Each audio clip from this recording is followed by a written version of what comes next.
Mən lobiya çığırtmasını məhz kartofla sevirəm. Bəs siz necə, sadə yoxsa kartofla sevirsiniz? İstifadə edəcəyim ərzaqlar biber, pomidor, kartof, soğan və əlbəttə ki, olmazsa olmaz lobiyadır. İlk öncə tavaya duru yağ, ardından isə kub-kub doğradığım kartof əlavə edirəm. İlk öncə kartofu bir qədər bişiririk. Yəni kartof azca yumşadıqdan sonra digər ərzaqları əlavə etmək olar.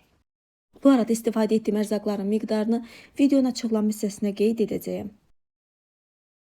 Tavanın qapağı bağlı şəkildə bir qədər kartofu bişirdik. Qarışdırdıqdan sonra üzərinə doğradığım soğan əlavə edirəm. Mən bir qədər bol soğan istifadə edirəm, elə daha dadlı olur.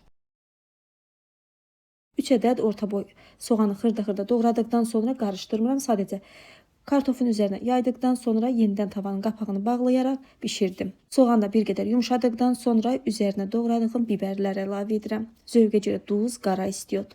Qarışdırırıq.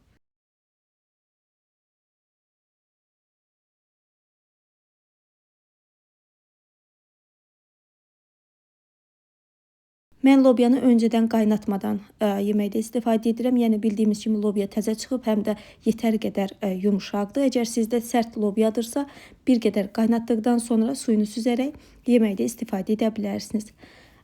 Lobyanı kartof, biber və soğan üzərinə əlavə etdik. Qapağını bağlayırıq və orta odda bişiririk. Bir qədər bişdikdən sonra yenidən qarışdırırıq. Qeyd edim ki, tərəvəzlərin öz suyunda yemək bişdiyinə görə cür odda deyil, orta odda bişiririk. Lobya bişən müddətdə bir neçə dəfə yaxşı qarışdırmaq lazımdır. Yemək bir qədər bişdikdən sonra son olaraq üzərinə pomidor əlavə edirik və yaxşı qarışdırırıq.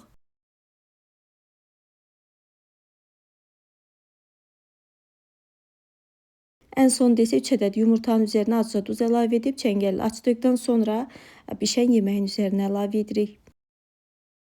Əgər dadlı lobyanın alınmasını istəyirsinizsə, tərəvəzlərin yağa düşməsini gözləyin.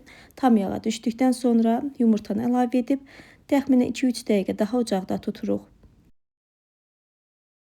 Budur, artıq dadlı, ləzzətli kartoflu lobya çığırtması hazırdır. Qeyd etdiyim kimi mən kartofla daha çox sevirəm. Bəs siz necə? Kartoflu və ya kartofsuz? Şərhlərdə yazsanız şad olaram. Əsl yaz, yay yeməyidir. Sizlər də könül rahatlığı ilə hazırlaya bilərsiniz. Bugünlük bu qədər. Kanala abunə olmağı unutmayın. Hələlik.